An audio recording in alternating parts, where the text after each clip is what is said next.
Let's be honest, Emily. You'll never amount to anything like your brother. My mother's voice cut through the Christmas dinner conversation like a blade through silk, clean and devastating, and the entire table fell silent in that terrible way that tells you everyone heard exactly what you heard, that you didn't imagine the cruelty, that it was real and public and meant to wound. I sat there with my fork halfway to my mouth, the expensive wine I'd brought turning to acid in my stomach, and watched my mother turn back to my brother Jake with that radiant smile she reserved only for him, the smile I'd spent 28 years trying to earn and never quite achieving. Jake, tell everyone about the new client you landed, she continued, as if she hadn't just dismissed my entire existence in front of our extended family. As if those words hadn't been carefully chosen to inflict maximum damage. This was Christmas dinner in my childhood home in Greenwich, Connecticut, the house I'd grown up in but never quite belonged to, and I was surrounded by people I was supposed to love and who were supposed to love me. My father at the head of the table studiously examining his plate, my Aunt Catherine and Uncle Robert exchanging uncomfortable glances, my grandmother watching me with something that looked like pity, and of course Jake and his fiancée Morgan, both glowing with the confidence that comes from never having to question whether you're valued. I worked in private equity, junior partner at a firm in Manhattan, and I'd spent the last 6 years building a career that would have made most people proud. But my mother had perfected the art of dismissing everything I accomplished while elevating Jake's most mundane achievements to legendary status. He was 30, 2 years older than me, and he'd bounced between jobs for the past 5 years, while I'd been steadily climbing. But you'd never know it from how she talked about us. The pattern had been there my entire life, woven so deeply into our family dynamic that I'd almost learned to accept it. Almost convinced myself it was normal that a mother could look at two children and simply decide one mattered more. I'd driven up from the city that morning debating whether to come at all, sitting in holiday traffic on I-95 and questioning why I kept subjecting myself to this, but guilt and obligation and some pathetic flickering hope that maybe this year would be different had pulled me north. The hope was always the worst part, the part that made me feel most foolish, because it never was different, and I should have known better by now. Before continuing the story, please subscribe. I need to reach 1,000 subscribers to be able to bring you stories like this every day. For you, it's just a click, but for me, it means a lot. The favoritism wasn't new, wasn't even surprising anymore. It was just the latest iteration of a pattern that had defined my entire life, and sitting at that Christmas table, I found myself remembering being 17 years old and sitting in the kitchen of this same house while my mother explained that Jake's college fund was fully paid, but there wasn't enough for both of us, that I'd need to figure it out with scholarships and loans.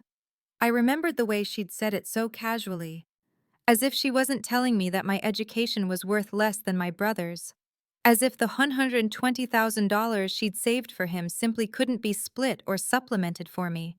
And I'd nodded and swallowed my hurt and taken out $87,000 in student loans that I'd spent the last 6 years paying off while Jake graduated debt-free and immediately got his first apartment paid for by our parents.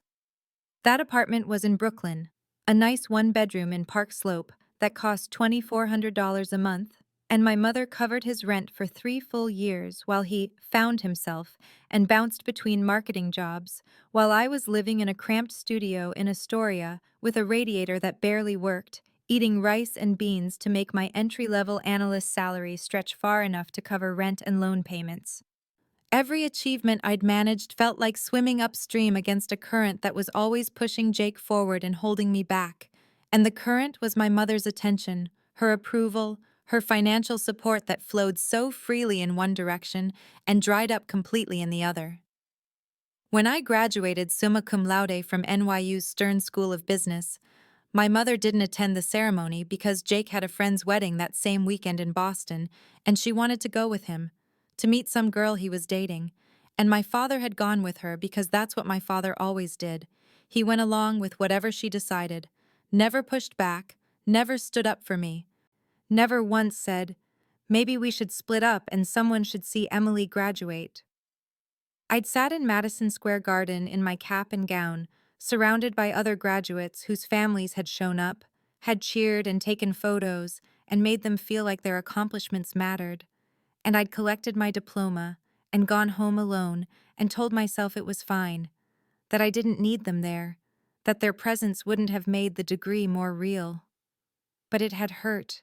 It had carved out something inside me, and that hurt had been carved deeper and deeper over the years with every promotion my mother dismissed as just corporate ladder climbing, while Jake's decision to try freelance consulting was treated like he'd invented a cure for cancer. With every Christmas bonus I received, that went unmentioned, while Jake's tax return somehow became a family celebration. With every single interaction that reminded me I was the child who'd been weighed and found wanting for reasons I'd never fully understand. Over the past 2 years, I'd been pulling away gradually, making excuses not to come to dinners, keeping phone calls short, building a life in the city where they couldn't constantly remind me of my supposed inadequacy. But I'd still been holding on to something, some hope that if I just achieved enough, earned enough, proved myself thoroughly enough, she'd finally see me. The reality was that I'd become a junior partner at Blackstone Reed Investment Partners 18 months ago, making $340,000 a year in base salary alone, not counting the annual bonus structure that had added another $180,000 last year and was tracking to add close to $250,000 this year. And my mother had no idea because she'd never once asked me specific questions about my career, never inquired about titles or compensation, or what exactly I did during those long hours in Manhattan. To her, I was doing something vague with money, something she'd dismissed as paper pushing when I'd tried to explain it at Jake's birthday dinner 2 years ago, something that couldn't possibly compare to Jake's work, even though Jake's work history read like someone throwing darts at a career board. Marketing coordinator for 6 months here, social media manager for 8 months there, consultant for a year until that fell apart, and now apparently a business owner funded entirely by our mother's checkbook. I'd made my first million in net worth at 27, a full year ago, through a combination of aggressive saving, the bonuses I'd been earning since making associate, and a small stake in one of our firm's funds that had performed exceptionally well, and I'd celebrated alone in my apartment with a bottle of wine, because there was nobody in my family I could tell who would understand what that meant or why it mattered.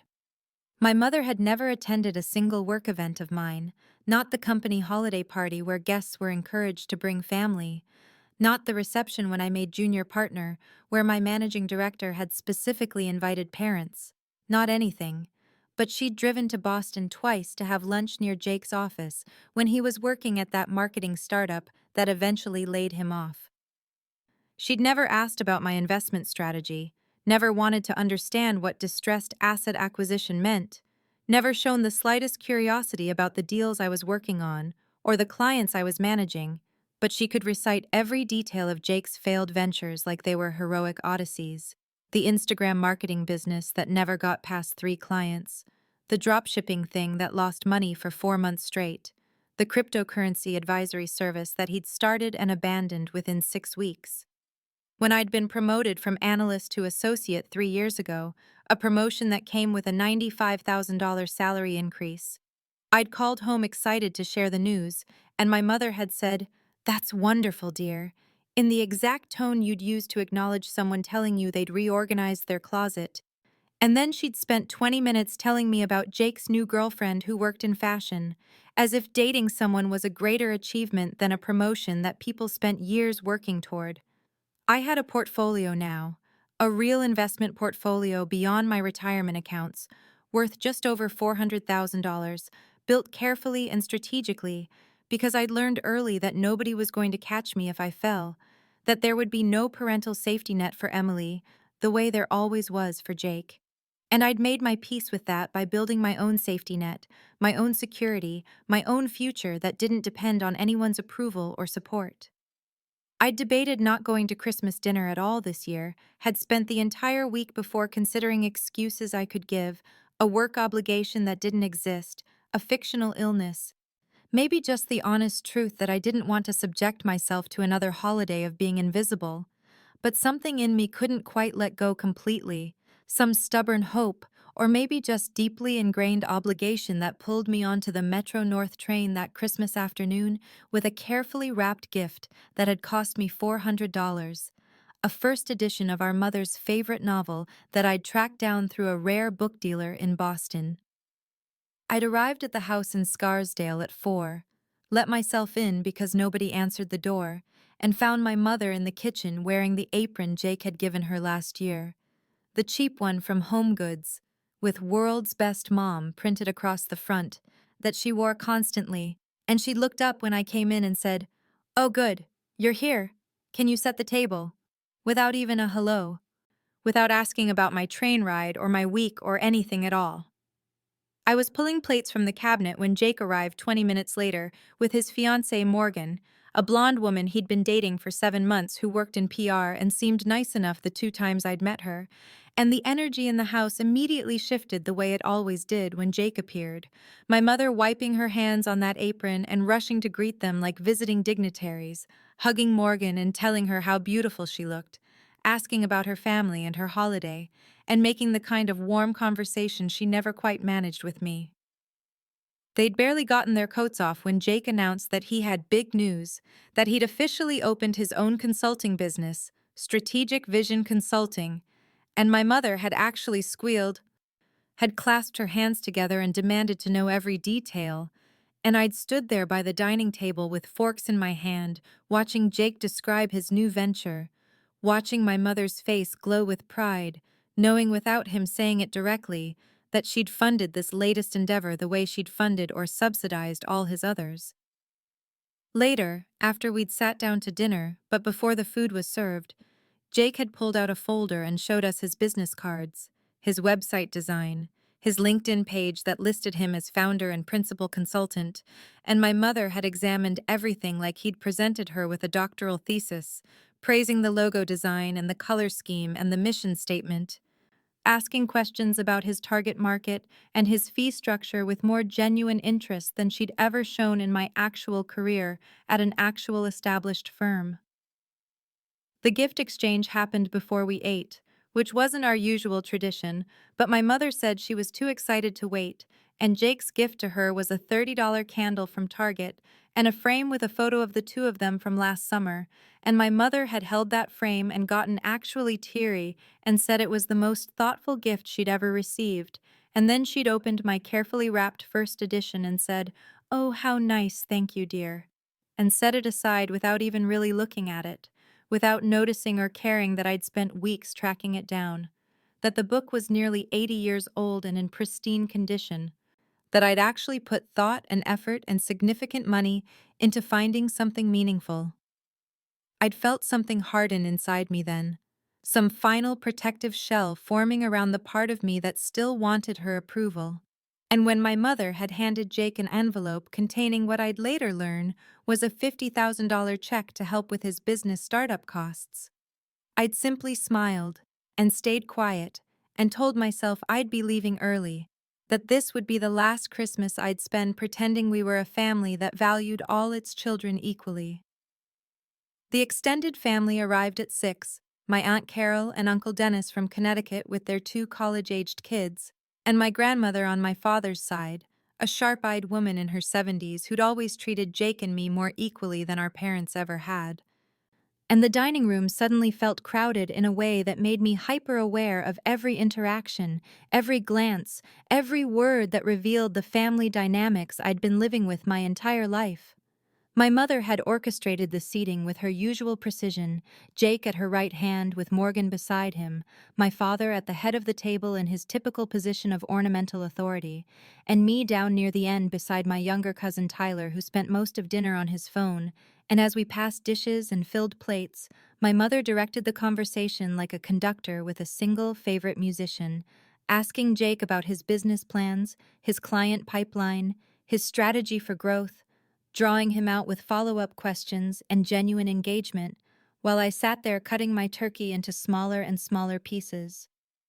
My Aunt Carol asked me how work was going, a polite question she asked every time I saw her, and I'd started to give my usual vague answer when something in me resisted, some stubborn refusal to minimize myself anymore.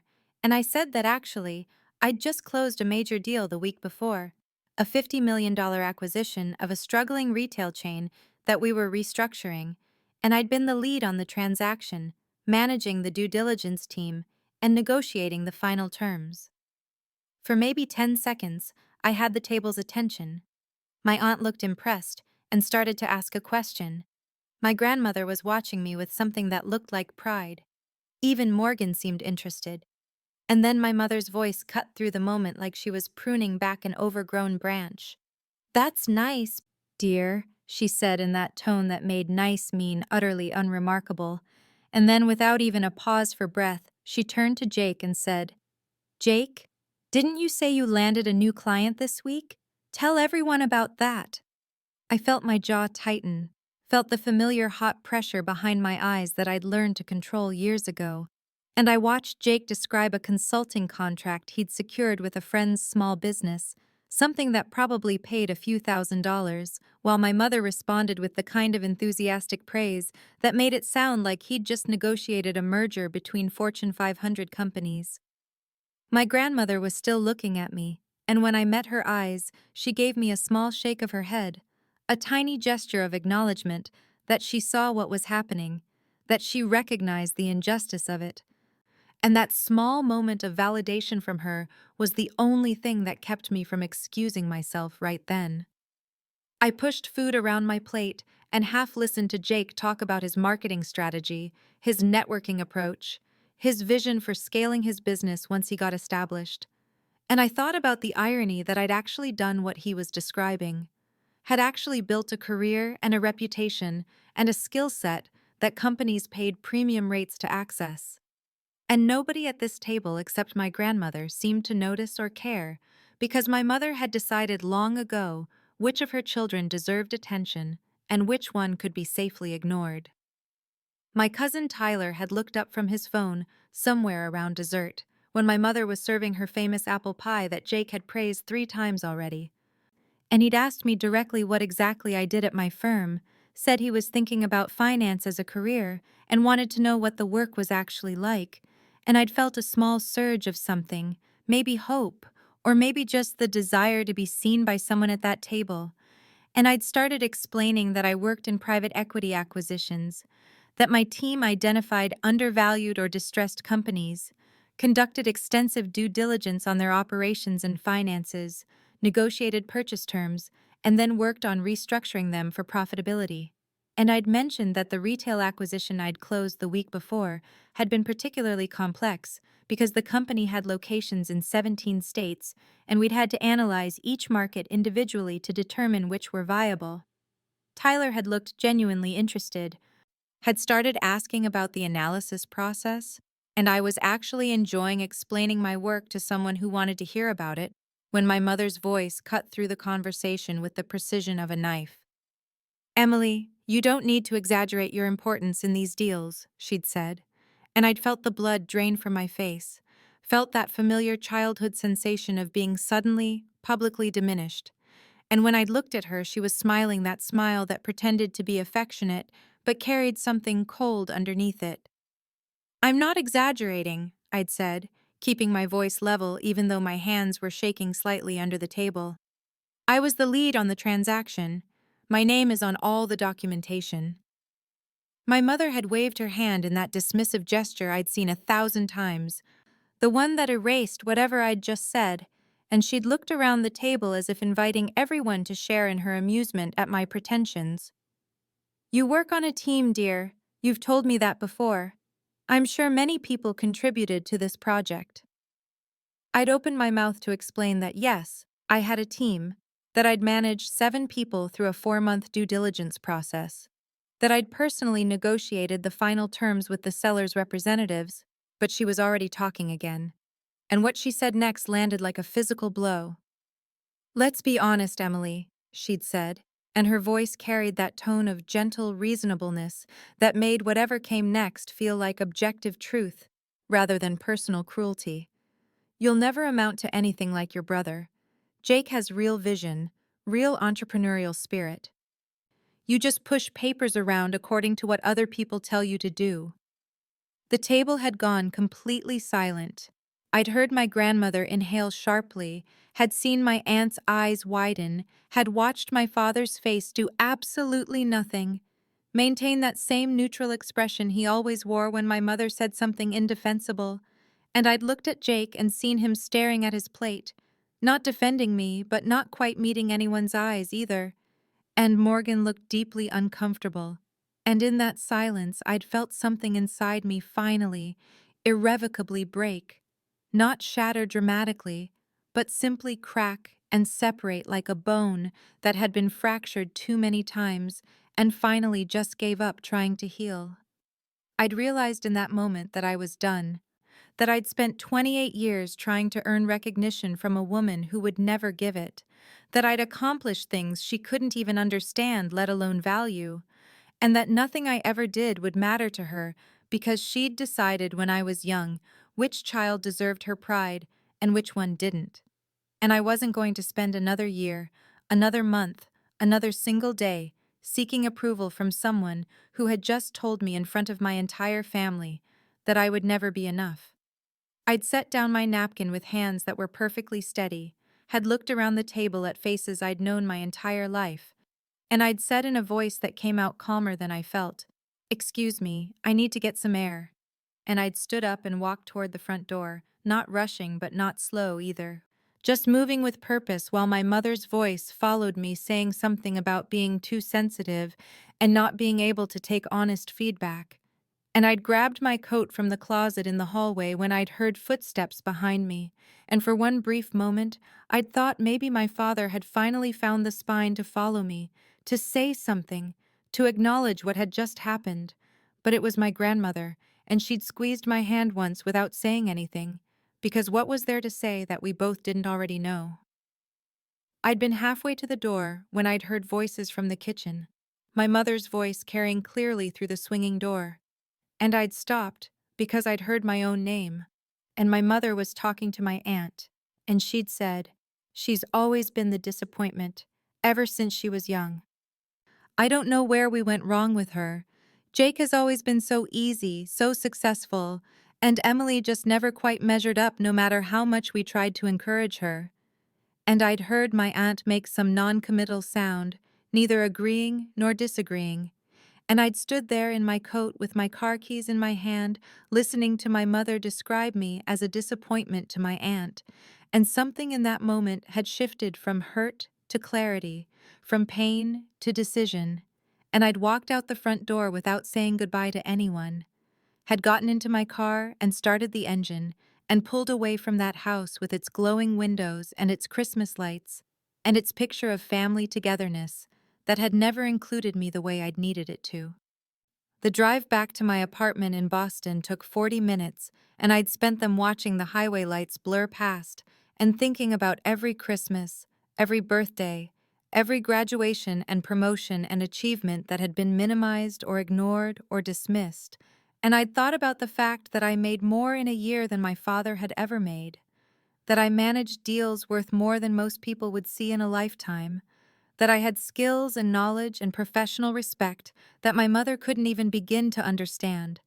And none of it had ever been enough because she'd decided when I was a child that Jake was the one worth celebrating, and I was just the supporting character in his story.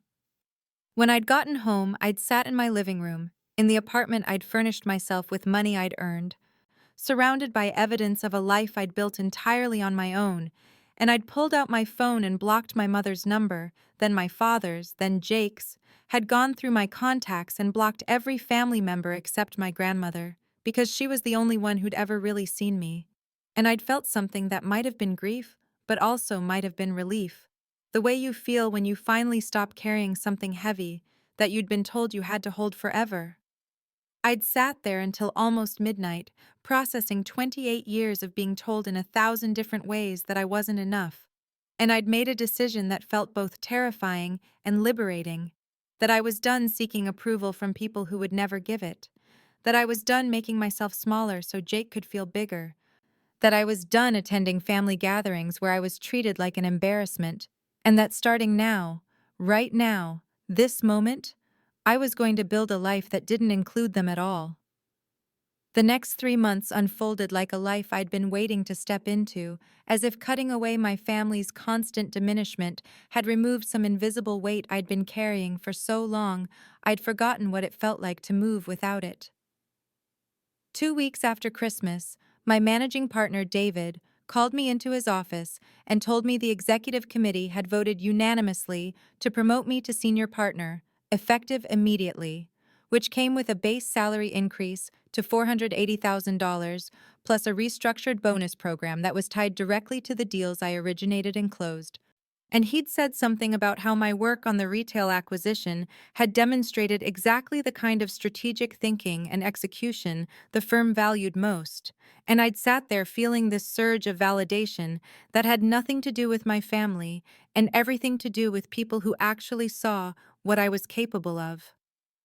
I'd signed the partnership agreement that afternoon, had seen my name added to the firm letterhead, had moved into a larger office with windows that overlooked Boston Harbor, and I'd thought about how my mother had no idea any of this was happening, how I'd built this entire professional life that she'd dismissed as paper pushing, when in reality I was now one of 11 senior partners in a firm that managed over $2 billion in assets. The work itself intensified in the best possible way, and I found myself leading 3 major acquisition deals simultaneously, including a manufacturing company in Ohio that was undervalued by about 40% due to management issues we knew we could resolve, and a healthcare services company in Florida that had strong fundamentals but was drowning in poorly structured debt. And I was in negotiations or due diligence meetings almost every day, traveling to site visits, reviewing financial models until midnight. And I loved it. Loved the complexity and the challenge and the feeling of being genuinely good at something that mattered. My phone would occasionally light up with calls from my parents' number or Jake's number, and I'd watch it ring and feel nothing, no guilt or obligation or even anger really, just a kind of peaceful certainty that I'd made the right choice. And the calls became less frequent as January turned into February and February into March. I'd started dating someone too, a patent attorney named Marcus, who I'd met at a professional networking event in January. And what struck me most about him was how he actually listened when I talked about my work, asked questions that showed he understood what I was saying, celebrated when I closed the Ohio manufacturing deal in late February, and he'd never once made me feel like I needed to minimize my success or apologize for my ambition. And being with him made me realize how much energy I'd spent my entire life trying to make myself smaller for people who'd wanted me to stay that way. My professional reputation was growing beyond just my firm, and I'd been asked to speak on 2 panels about private equity acquisitions, had been quoted in a Wall Street Journal article about distressed asset investing, and I'd thought about sending the article to my mother before I remembered that I didn't do that anymore, that I didn't need her validation or even her awareness, and that realization came without pain, which felt like its own kind of victory.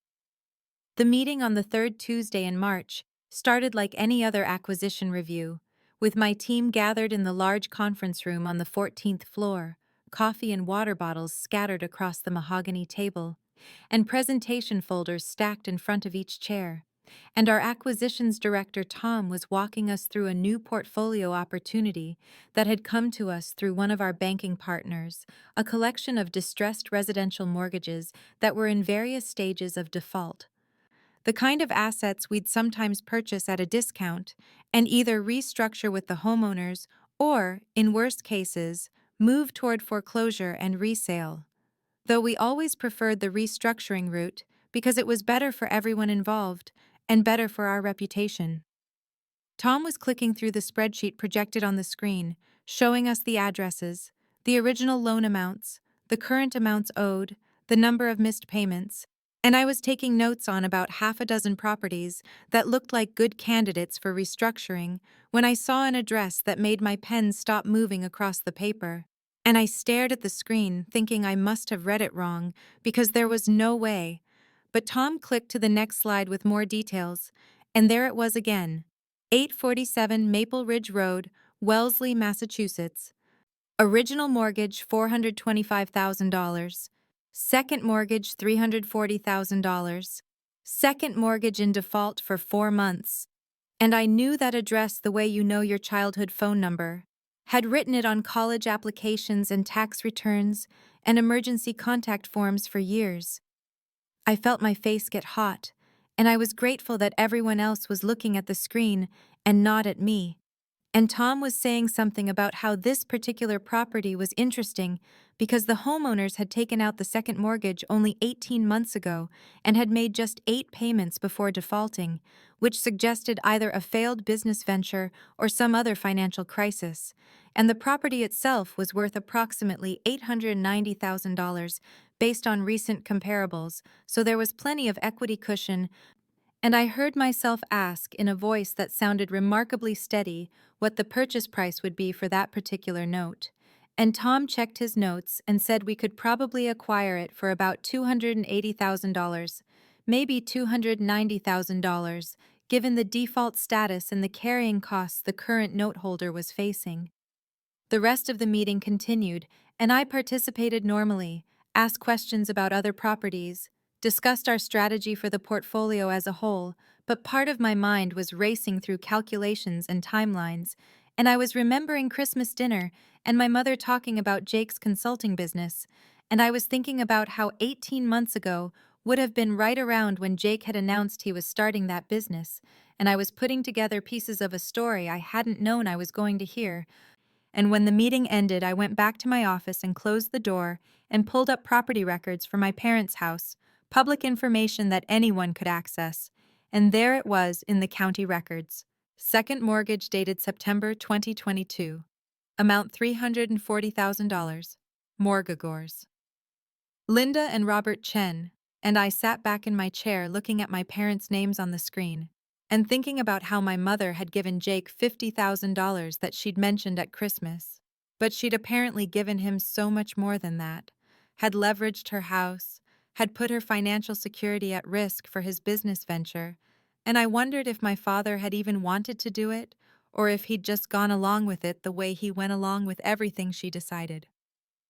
I spent the rest of that day and most of the evening sitting with the information I'd discovered, not doing anything with it yet, just letting myself feel the full weight of what it meant that my mother had mortgaged her house for Jake's business, had risked the home she'd lived in for 30 years, the house I'd grown up in, and she'd done it without hesitation apparently, had signed those papers and taken on $340,000 in debt to give my brother his dream while I'd graduated college with $87,000 in student loans that I'd spent 5 years paying off by myself. And I kept thinking about the symbolism of it, how she'd literally leveraged her future for him while I'd had to build mine alone. And I knew I had a decision to make about whether to pursue this opportunity, because that's what it was professionally, a legitimate investment opportunity in a distressed asset. But it was also so much more than that, and I needed to be honest with myself about what I was doing and why. I called Marcus that night and told him the whole situation, and he listened without interrupting, and then asked me what I wanted to accomplish. Not what I wanted to do, but what I actually wanted to achieve. And I realized I didn't want revenge exactly, didn't want to destroy my mother financially, or take her house, or punish her in some cruel way, but I did want her to finally see me, to recognize that I had worth and capability and power, and I wanted to stop being invisible in my own family. And maybe this was the only way that was ever going to happen, through a demonstration so undeniable that she couldn't dismiss it or minimize it or redirect attention to Jake. The next morning, I met with our firm's general counsel, Sarah, and asked her about the ethics and logistics of purchasing the debt personally rather than through the firm, and she'd walked me through the process of setting up an LLC for the purchase, had explained that there was nothing illegal or even unusual about it, that people purchased debt through private entities all the time, and as long as I disclosed the conflict of interest to the firm and didn't use company resources inappropriately, I was well within my rights to pursue this as a personal investment, and she'd looked at me with this expression that suggested she knew there was more to the story, but she wasn't going to ask, and she'd said that as the holder of the debt I would have legal right to restructure the terms or call the loan in full, though she'd recommended having everything handled through attorneys to keep it professional and documented. I spent 3 days thinking about it, weighing what I knew about myself and what I wanted to become, and I realized that this wasn't about making my mother suffer, but about establishing a boundary that had teeth, about showing her that actions had consequences, and that dismissing me had been a profound miscalculation. And I could do this in a way that taught rather than destroyed, that demanded accountability without cruelty. And on Friday afternoon, I instructed Sarah to set up the LLC, to structure the purchase, and to arrange for an attorney to contact my mother once the debt transfer was complete, and I purchased my parents' mortgage for $280,000, which meant I now held the power to decide what happened next. And for the first time in my relationship with my mother, she was going to have to pay attention to what I said.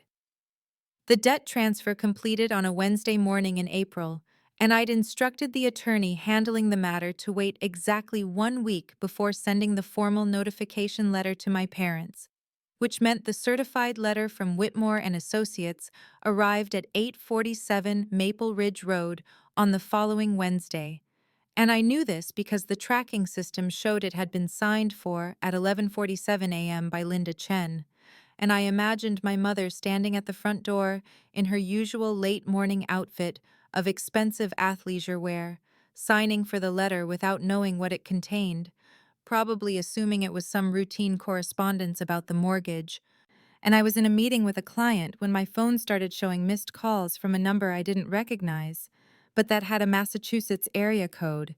And when I checked my voicemail during a break, there were 3 messages from my mother, her voice escalating from confused to panicked across the 3 recordings, and she was saying something about the mortgage and a new lender. And "I don't understand what this means, Emily. Please call me." And I deleted the messages and went back into my meeting because I had told the attorney to make it clear in his letter that all communication needed to go through legal counsel, and I wasn't going to break that boundary, even though I could hear the fear in her voice. That evening, Marcus asked me how I was feeling, and I told him I felt surprisingly calm, like I'd finally done something instead of just enduring something. And he'd squeezed my hand and said he was proud of me for standing up for myself, even though he knew it wasn't easy. And the next day, my assistant Jennifer told me that a woman claiming to be my mother had called the main office line asking to speak with me, and Jennifer had told her I was unavailable and would she like to leave a message. And my mother had apparently asked what company this was, and Jennifer had told her Blackstone Partners, and there had been a long silence before my mother had hung up without leaving a message. I found out later from my grandmother, who called me that Friday, that my mother had immediately called Jake after receiving the letter, and he'd told her he didn't have any money to help with the mortgage situation, that his business was barely breaking even, and he couldn't even pay her back the initial $50,000, yet let alone help with the mortgage payments. And my mother had tried calling my father at his office, but he'd apparently told her that he'd warned her not to take out the second mortgage in the first place, and now they needed to figure out how to deal with it. And then she tried to reach me and found all her numbers still blocked. And according to my grandmother, my mother had spent 2 days trying to figure out what to do before finally, on Friday afternoon, she'd driven to Boston and showed up at my office building. Jennifer called my extension just before 4 o'clock and said in a quiet voice that there was a Linda Chen in the lobby asking to see me without an appointment, and should she call security. And I told Jennifer to ask if this was regarding the Maple Ridge matter, and if so, to tell her that all communication needed to go through the attorneys as specified in the letter. And Jennifer came back on the line 2 minutes later and said that Mrs. Chen was insisting she needed to speak with me personally and was refusing to leave. And I sat there for a moment feeling my heart pound and thinking about all the years of Christmas dinners and graduations and promotions where my mother had made me feel invisible. And I told Jennifer to give me 5 minutes and then to show her up to my office. And I used those 5 minutes to close the file I'd been working on and to look around at my corner office with its view of the harbor and my diplomas from Princeton and Wharton on the wall and the Crystal Award I'd received last year for Dealmaker of the Year. And I straightened my shoulders and folded my hands on my desk and waited to see my mother's face when she finally understood exactly who I'd become. Jennifer knocked on my door exactly 5 minutes later and opened it to reveal my mother standing in the hallway wearing tailored pants and a cashmere sweater that probably cost $400. Her hair perfectly styled the way she always kept it. And I watched her face as she stepped into my office and took in the space, her eyes moving from the floor-to-ceiling windows overlooking Boston Harbor to the custom built-in bookshelves lined with financial journals and industry publications, to my Princeton diploma and my Wharton MBA in their expensive frames, to the Crystal Dealmaker Award on the credenza, to the photographs on my desk of me shaking hands with a state senator at a charity gala and receiving an award at last year's industry conference, and I saw the exact moment when the reality of who I'd become hit her, when her eyes widened slightly and her mouth opened just a fraction, and she looked back at me sitting behind my mahogany desk in my corner office on the 18th floor, like she was seeing me for the first time, and I gestured to one of the leather chairs across from my desk and said in my most professional voice, "Please, have a seat." And she sank into the chair, still looking around like she couldn't quite process what she was seeing.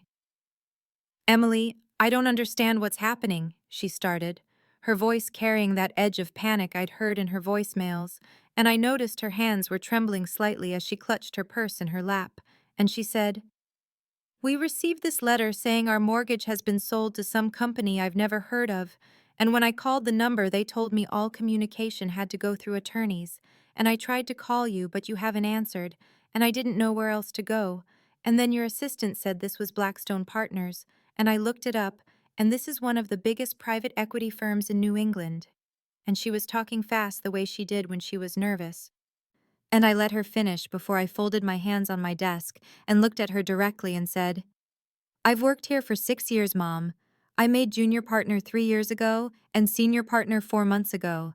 But you've never asked about my job or where I work or what I do, so I'm not surprised you didn't know." She blinked at me, and I could see her trying to reconcile this information with whatever image she'd had of me in her head, the disappointing daughter who would never amount to anything, and she said, "That's wonderful, honey. I'm proud of you. But right now, I need to talk to you about this financial situation, because your father and I don't know what to do. And the letter said we have 30 days to bring the payments current, or they can call the full loan, and we don't have that kind of money available right now. And Jake can't help because his business is still getting established." And she was already making excuses for my brother, already centering him in the conversation even now, and I felt something cold and clear settle over me as I looked at her and said, "Mom, I know everything about your financial situation. I know about the second mortgage you took out for $340,000 to fund Jake's business. I know you've missed 3 payments. I know the loan is in default." And I watched her face change from confused to shocked as I continued, "I know all of this because I'm the one who bought your debt." The words hung in the air between us, and I saw her try to process what I'd just said, saw her shake her head slightly like she'd misheard me, and she said, "What do you mean you bought it? That doesn't make any sense." And I leaned back in my chair and kept my voice steady and calm and said, "The debt was part of a portfolio of distressed residential mortgages that became available through one of our regular investment channels. I recognized your address when I reviewed the list. I purchased the debt personally through an LLC for $280,000.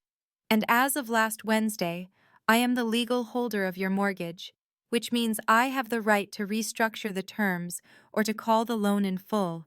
And right now, I need you to understand that this conversation is happening because you're finally in a position where you have to take me seriously." My mother's face went through several expressions in rapid succession, shock first and then confusion, and then something that looked almost like hurt before it hardened into anger, and she said, "You bought my mortgage? You deliberately bought your own mother's debt, so you could what? Threaten me? Control me? This is how you treat your family?"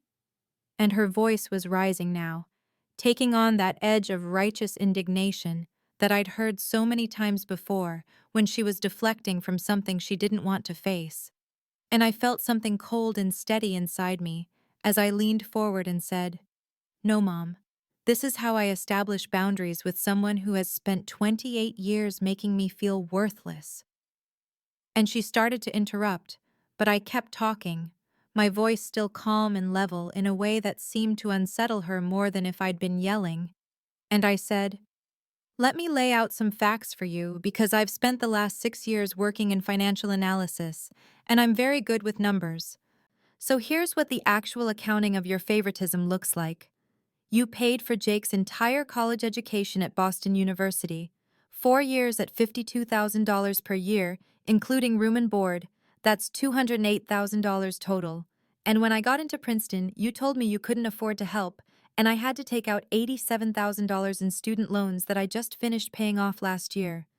And when Jake graduated, you gave him $30,000 for a down payment on a condo and paid his rent for 2 years while he found himself, which was another $36,000.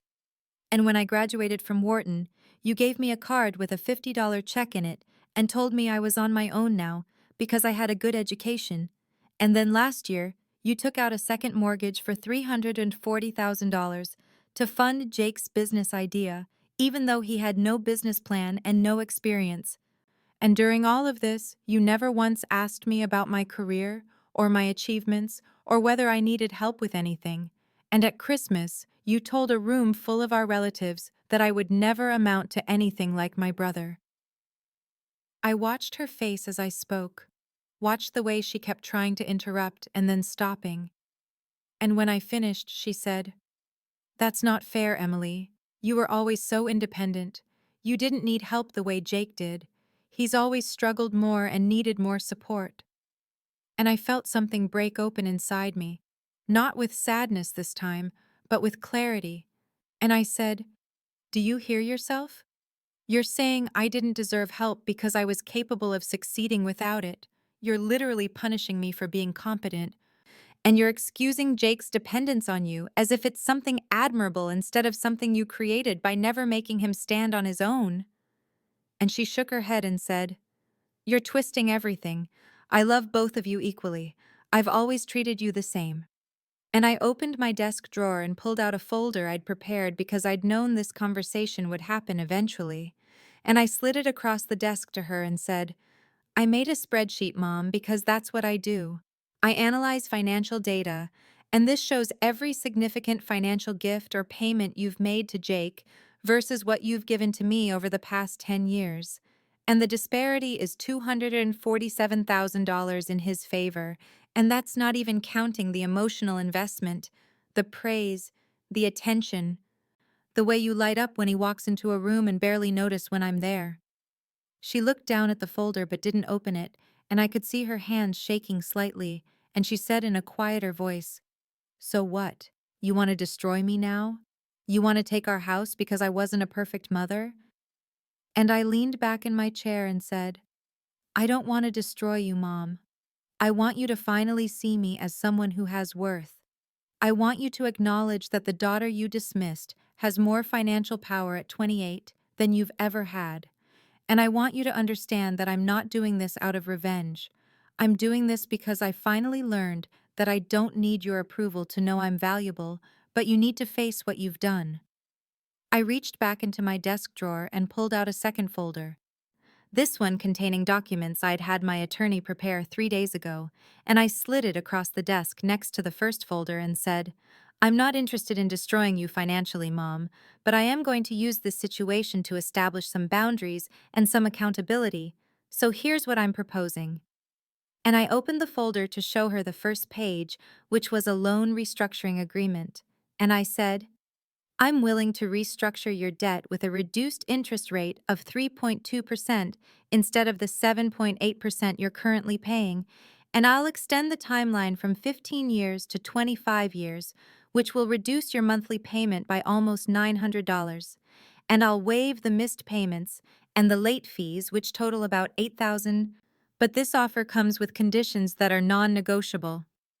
And I watched her face as she looked down at the papers, saw the way her expression shifted from defensive to calculating as she started to understand that I was offering her a way out, and she said, "What conditions?" And her voice was quieter now, more careful, and I pulled out a second document and said, "First condition. You, Dad, Jake, and I will attend family therapy sessions, minimum of 12 sessions with a licensed therapist who specializes in family systems. And my attendance is optional, which means I'll come if and when I feel it's productive, but the three of you are required to attend every session and to participate honestly." And I saw her start to object, and I held up my hand and continued. Second condition. Jake must make a genuine effort to repay you the $340,000 you gave him, which means he needs to either make his business profitable or he needs to get a job and set up a payment plan. And I don't care if it takes him 20 years, but he needs to take responsibility for the fact that his failed business is the reason you're in this position. And her mouth opened and she said, "Emily, that's not fair. His business just needs more time." And I said, "Mom, it's been 18 months, and he's brought in less than $30,000 in revenue. He has no clients, no business plan, and no prospect of success. And the fact that you can't see that is part of the problem." And I pulled out a third document and said, "Third condition. You will write and sign a formal acknowledgement of the pattern of financial and emotional favoritism you've shown Jake over me. It doesn't have to be long, but it has to be specific and honest, and you'll give copies to me and to the therapist." And I watched the color drain from her face slightly as she realized what I was asking. And I said, "And if you don't agree to these terms within 7 days, then I'll exercise my legal right to call the full loan, which means you'll need to pay me $340,000 plus the fees and missed payments.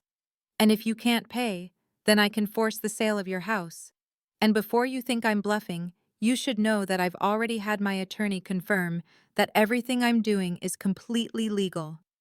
And I leaned back in my chair and looked at her directly and said, "This isn't revenge, Mom. This is me finally having enough power in this relationship to make you face the truth. And the truth is that you've spent my entire life making me feel small while elevating Jake, and I'm done accepting that as normal." My mother sat there staring at the documents for a long moment, and I could see her mind working through the implications, see her trying to find some angle or argument that would let her escape this without having to face what I was asking her to face. And then she looked up at me with an expression I'd seen 1,000 times before, the one where she made herself into the victim, and she said, "Family doesn't do this to family, Emily. You don't use money as a weapon against the people who raised you and loved you. This is extortion." And I felt something harden in my chest, because of course she was going to try this approach. Of course she was going to make herself into the wounded party instead of acknowledging anything she'd done. And I said, "You're right, Mom. Family doesn't do this to family. So let's talk about all the times you did exactly that. Because every dollar you gave Jake while refusing to help me was you using money as a weapon. Every time you paid his rent while I struggled with student loans was you making a statement about our relative worth.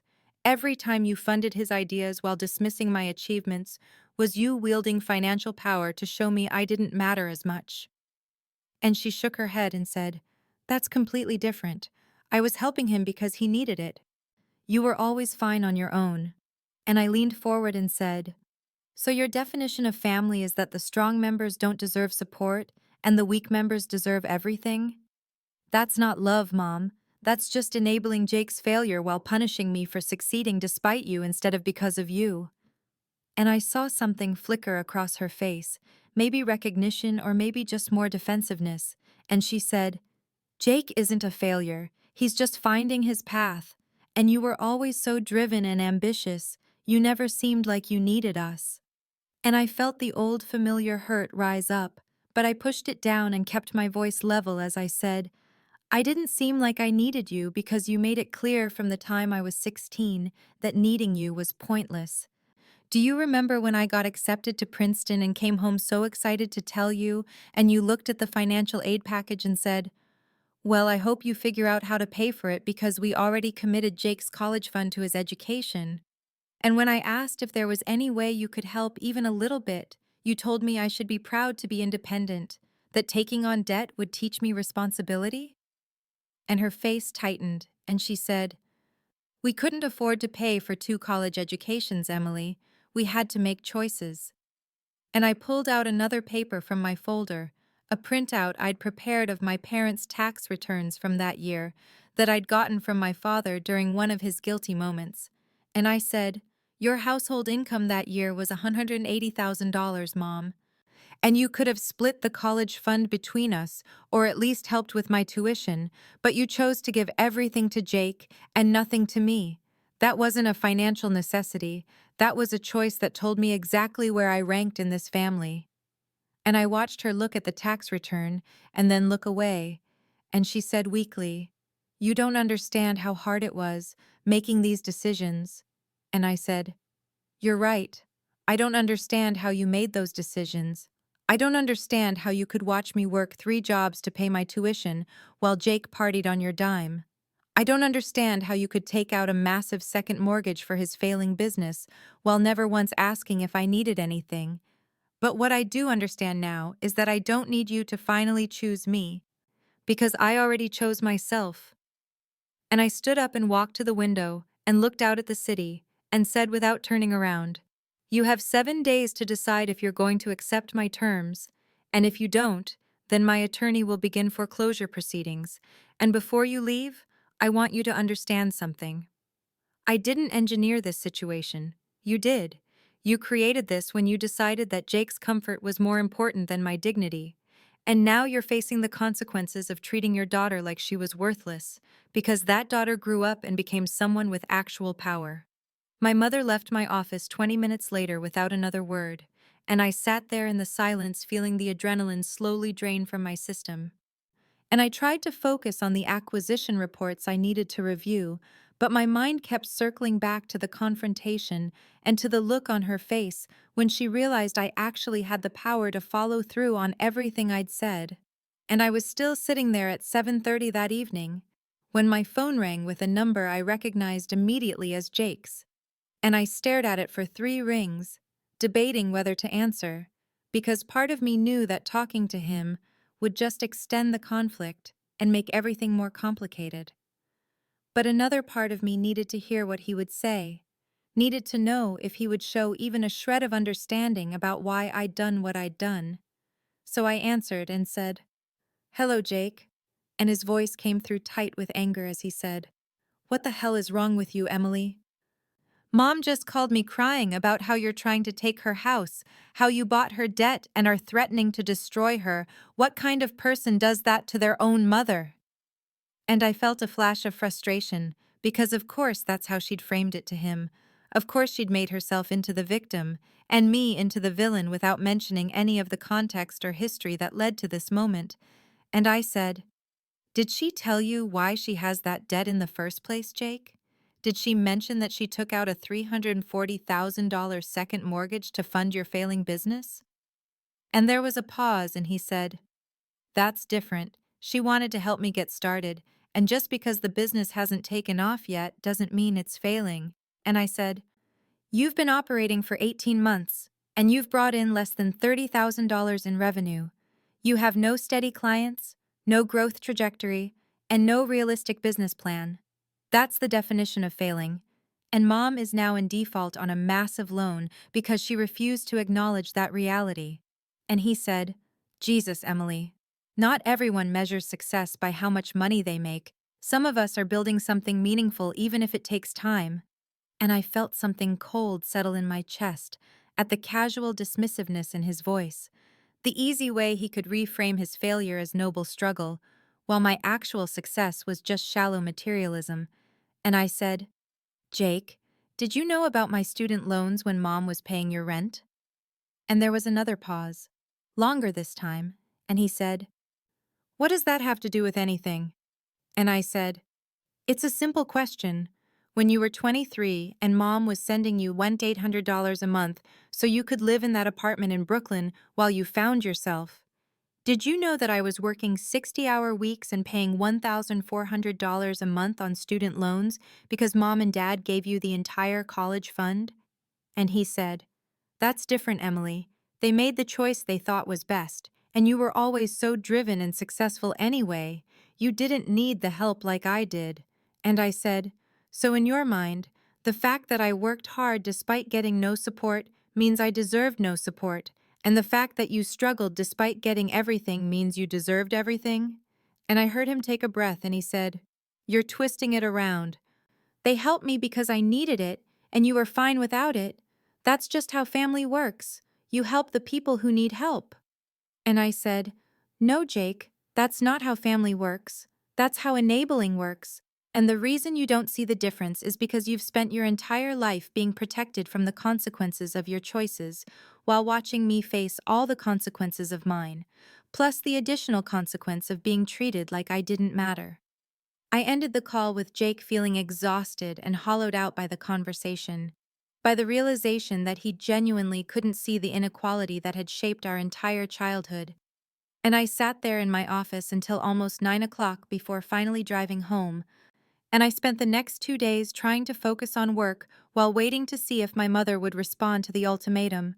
And then, on the third evening, my phone rang with a number I didn't recognize, and when I answered, a familiar voice said, "Emily, sweetheart, it's Grandma Rose."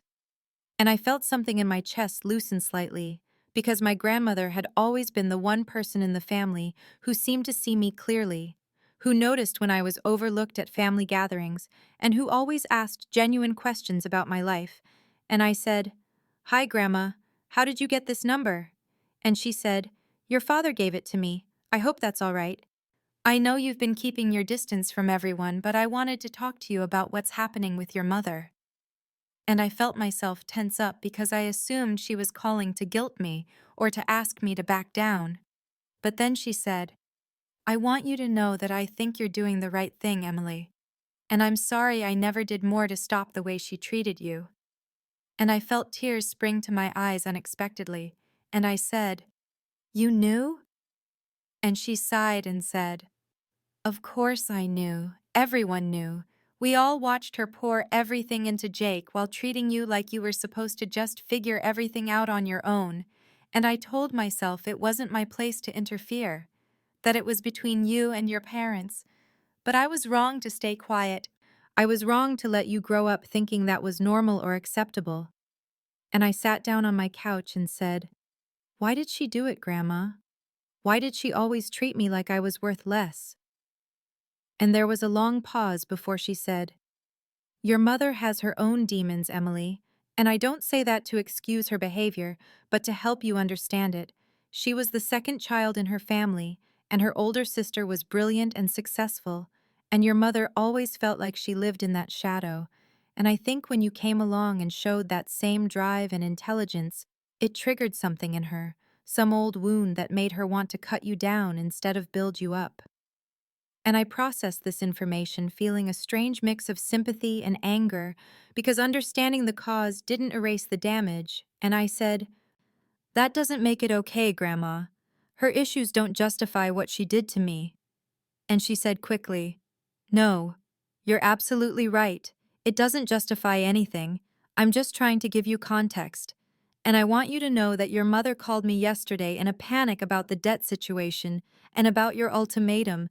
And Emily, she's scared, genuinely scared, because I think she's starting to realize what she's done and what she's lost." And I said, "Good. She should be scared. She should face the reality of her choices." And my grandmother said, "I agree, and that's why I'm calling, not to ask you to back down, but to tell you to hold firm, because your mother needs this. She needs to be forced to acknowledge what she's done, or she'll never change. And you deserve to have your pain recognized." And I felt something break open in my chest at hearing those words, at having someone in my family finally validate what I'd experienced.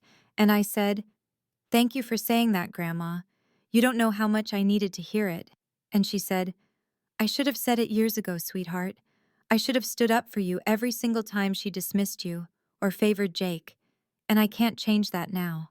But I can tell you that I'm proud of the woman you've become despite everything, and I can encourage you to set whatever boundaries you need to set to protect yourself." I talked with my grandmother for another 20 minutes, and when we finally hung up, I felt both lighter and more resolute about holding my boundary. And I went to bed that night feeling like maybe this situation could lead to something real and transformative rather than just painful. And then 4 days later, on a Tuesday afternoon, my assistant knocked on my office door and said, "Emily, there's a courier here with a delivery that requires your signature." And I signed for a thick manila envelope that had the return address of Hartman and Associates, the law firm my mother had used for years. And I opened it at my desk, with my hands surprisingly steady, and found a letter from Gerald Hartman himself, stating that his client Susan Crawford had agreed to the terms as outlined in my restructuring proposal. And attached to the letter was a signed copy of the agreement with my mother's signature at the bottom. And there was also a separate envelope that contained a handwritten letter on my mother's personal stationery. And I sat there for a long moment, just looking at her familiar handwriting on the envelope before I opened it and began to read. The letter was 3 pages long and written in her precise script, and it started with "Dear Emily," and then said, "I have spent the past week trying to understand how we arrived at this point, trying to figure out when I stopped seeing you clearly, and I realize now that the answer is that I never saw you clearly at all, because from the time you were very young, I was looking at you through the lens of my own fears and inadequacies rather than seeing you for who you actually were." And I felt my throat tighten as I continued reading, and she wrote, "You were always so capable and self-sufficient even as a child, and instead of celebrating that strength, I resented it, because it reminded me of my own sister and how I always felt diminished in her shadow. And I am ashamed to admit that I punished you for having the qualities I wished I possessed, and I convinced myself that giving everything to Jake was justified because he needed more help. But the truth is that I was more comfortable with his dependence than with your independence." And the letter went on to detail specific incidents she remembered, times when she had dismissed my achievements or minimized my struggles, and she wrote, "I remember when you graduated summa cum laude from college, and I didn't come to the ceremony because I told myself it conflicted with Jake's birthday weekend. But the reality is that I was afraid to sit in that audience and watch you receive honors that proved you had succeeded despite my lack of support, because your success felt like evidence of my failure." And she acknowledged the financial disparity between what she'd given to Jake versus what she'd given to me. And she wrote the words, "I have spent over $200,000 supporting Jake's various endeavors while leaving you to struggle with debt and expenses alone. And there is no justification for that disparity. There is only my own weakness and fear."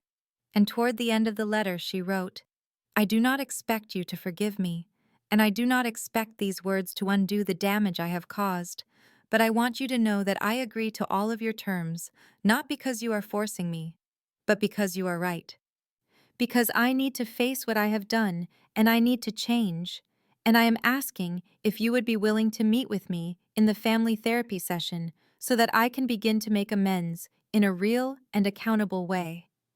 And the letter ended with, "I am sorry, Emily. I am so deeply sorry, and I am finally ready to do the work to prove that I mean it." And it was signed, Mom. I sat there reading the letter 3 times, trying to assess whether it was genuine or just another manipulation, trying to determine if she had actually experienced some kind of breakthrough, or if this was just her way of trying to minimize the consequences of the situation. But something in the specific details she had acknowledged, and in the clear statement of her own responsibility, made me think that maybe this was real. Maybe my grandmother had been right about her being scared enough to finally see the truth. And I picked up my phone and called the therapist's office, whose information my lawyer had forwarded to my mother's lawyer, and I scheduled the first family therapy session for 3 weeks out, giving everyone time to prepare, but not so much time that the momentum would be lost. And then I called my grandmother and told her about the letter, and she said, "That's the most honest I've ever heard your mother be about herself, Emily. I think she might actually be ready to change." And I said, "I hope so, Grandma, but I'm going into this with my eyes open, ready to hold my boundary regardless of what happens." And she said, "That's exactly the right approach, sweetheart. Protect yourself first, and let her prove through actions whether she means what she says." The therapy session was scheduled for a Thursday afternoon at 2 o'clock, and I arrived 15 minutes early to Dr. Patricia Morrison's office in a professional building downtown, and the waiting room had soft gray walls and comfortable chairs and a white noise machine that created a sense of privacy. And I sat there in my navy blue suit, trying to calm my racing heart while I waited, and then at exactly 2 o'clock the door opened and Dr. Morrison appeared, a woman in her mid-50s with kind eyes and an air of calm competence, and she said, "Emily, please come in. Your family members haven't arrived yet, but we can get started with just you." And I followed her into the office, which had 2 couches facing each other and a chair positioned where she could see everyone, and I chose a spot on one couch and sat with my hands folded in my lap. And Dr. Morrison said, "Before the others arrive, I want you to know that this is a safe space for you to express whatever you need to express. And my role here is to facilitate honest communication and accountability, not to force reconciliation or convince you to accept inadequate apologies." And I felt some of my tension ease because her words made it clear she understood the power dynamics at play. And then there was a knock on the door, and my mother entered, followed by my father and then Jake. And my mother looked smaller somehow than she had in my office weeks earlier, her face drawn and her eyes red-rimmed like she hadn't been sleeping well. And my father looked uncomfortable and kept his gaze on the floor. And Jake looked defensive with his jaw set and his arms crossed. And they sat down on the opposite couch, and for a long moment nobody spoke. And then Dr. Morrison said, "Thank you all for being here. I know this is difficult, and I want to start by establishing some ground rules. Everyone will have a chance to speak without interruption. We will focus on specific behaviors rather than character attacks, and the goal today is to begin the process of understanding and accountability." And she turned to my mother and said, "Susan, Emily has shared some of what she's experienced, but I'd like to hear from you first about why you think we're all here today." And my mother's hands twisted in her lap and she said, "We're here because I have treated my daughter unfairly for most of her life, because I have consistently favored her brother and dismissed her achievements, and because I have caused her significant pain that I need to acknowledge and address." And I felt surprise at how directly she stated it, without the defensiveness or excuses I'd expected, and Dr. Morrison said, "Can you give specific examples of this unfair treatment?" And my mother took a shaky breath and said, "I gave Jake over $200,000 in financial support while leaving Emily to struggle with student loans and expenses on her own. I attended all of Jake's school events and accomplishments, but missed Emily's college graduation. I consistently minimized Emily's career success while celebrating Jake's much smaller achievements, and at Christmas dinner I told her she would never amount to anything, which was cruel and completely untrue." And tears were streaming down her face now, and she looked directly at me and said, "Emily, I have spent 28 years making you feel like you weren't good enough, and the truth is that you have always been extraordinary, and I was too damaged by my own issues to see it or celebrate it." And I felt my own eyes burning with tears, but I kept my composure, and Dr. Morrison turned to me and said, "Emily, how did this pattern of treatment affect you?" And I said, my voice steady despite the emotion churning inside me, "It made me believe that nothing I did would ever be good enough. It made me work myself to exhaustion, trying to earn approval that never came. It destroyed my relationship with my family because I couldn't keep subjecting myself to being treated as less than. And it took me years to realize that the problem wasn't my worth, but her inability to recognize it." And Jake shifted uncomfortably and said, "I didn't know it was that bad, Em. I didn't realize how different Mom treated us." And I turned to him and said, "You didn't know because you never asked, Jake. You never questioned why Mom paid your rent while I worked 2 jobs. You never wondered why she gave you $50,000 for a business while I was drowning in student loan debt. You accepted all of it as your due without ever considering that it might be unfair." And he flinched and said, "You always seemed like you had everything together, like you didn't need help." And I said, "I needed help. I just learned early that I wasn't going to get it, so I stopped asking." And my father finally spoke, his voice quiet and ashamed, and he said, "I should have intervened. I watched your mother favor Jake, and I told myself it wasn't my place to interfere or that you were strong enough to handle it. But I was wrong. I failed you by staying silent." And Dr. Morrison let the weight of his words settle in the room before she said, "What we're dealing with here is a long-term pattern of behavior that caused significant harm, and the question now is whether everyone is willing to do the work necessary to change that pattern and rebuild trust." And my mother said, "I am willing. I am committed to doing whatever it takes." And Jake nodded and said, "Me too. I want to understand how to be a better brother." And my father said, "Yes, absolutely." And Dr. Morrison turned to me and said, "Emily, the work they're committing to doesn't obligate you to anything. You get to decide what level of relationship, if any, you're comfortable with as they work on themselves." And I nodded and said, "I understand. And I'm here today because I want to see if real change is possible. But I'm not making any promises about what our relationship will look like going forward." That first therapy session was followed by 5 more over the next 3 months, and each session involved difficult conversations and painful revelations and slow incremental progress toward something that resembled understanding. And my mother attended every session and did the homework Dr. Morrison assigned, which included reading books about family dynamics and narcissistic patterns and writing reflection papers about her behavior.